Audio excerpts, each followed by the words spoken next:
Let me introduce you to the darknet. You're very likely to have heard of the term before. A darknet, also known as a dark web, is a general term for any encrypted overlay network that you can only access with specific types of software or authorization or protocols or ports. The term dark is used because it is dark or not visible to those that don't have those special tools, software and access. The conventional internet like Facebook or Amazon, Google would be called the ClearNet or surface web as a reciprocal term. Mostly you can consider the darknet much the same as the surface web, the main difference being you need to use special encryption to access it, which is what keeps it dark.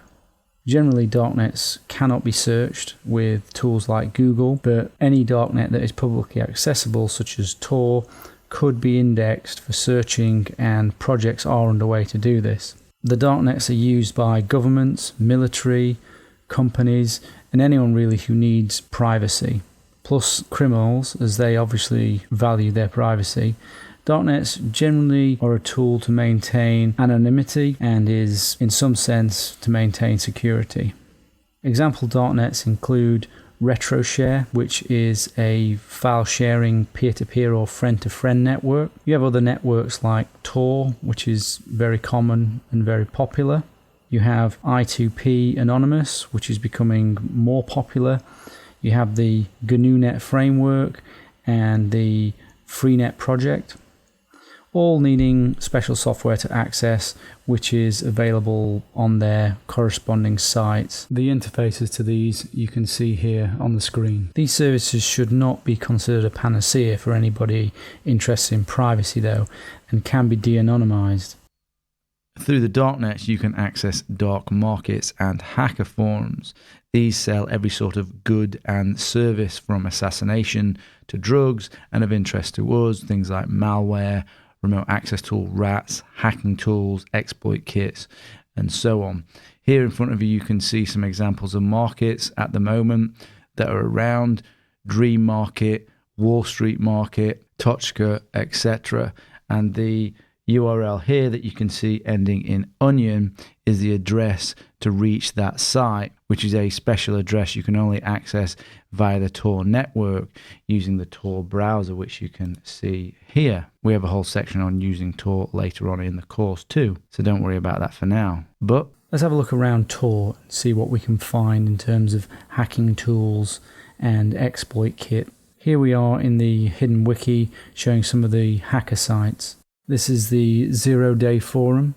You can see here selling credit card details, personal information, secure hosting to host malware, exploits. That's the Sphinx banking Trojan that would be packed into another program you might download. The Trojan is designed specifically to target bank account details. It will target specific banks as well that it has found to have some sort of useful way to harvest and access the user account details. Here, PayPal accounts for sale that will have been stolen from hack machines. Software to help with carding. Carding is another term for stealing or using credit card details. How to transfer money anonymously. Hacking tools, exploits.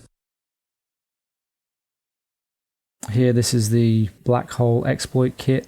There's the Stage Fright exploit, where you can send picture messages to an Android phone to take it over. Still millions of phones are vulnerable. Let's give you an example of how these exploit kits and hacking tools might work in the real world.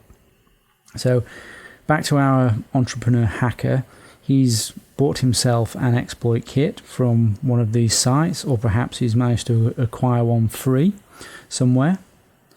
He has also bought services from a hacker that has given him access to a hacked site. So he can now upload his exploit kit code onto that website. You or I or someone else unknowingly visit this website.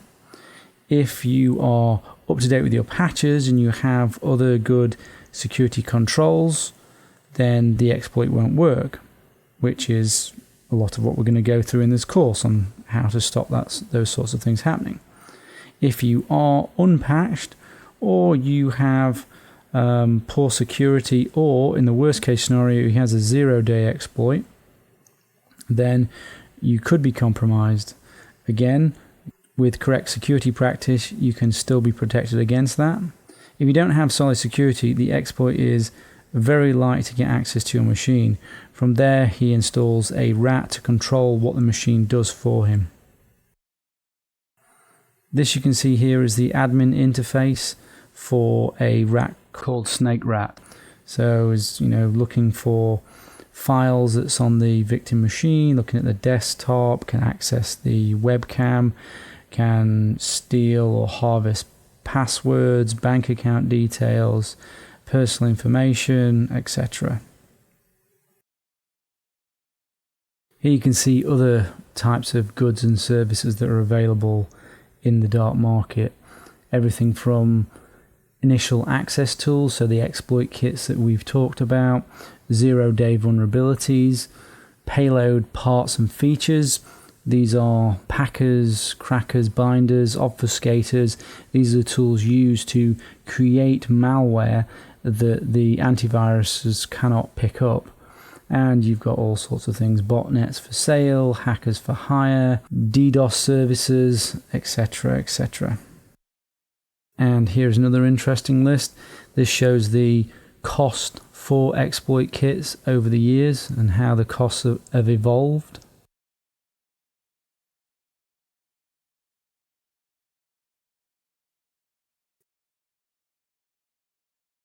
Here are some of the prices for 0-day vulnerabilities. Remember, those are the vulnerabilities that don't have any patches and that maybe nobody even knows about.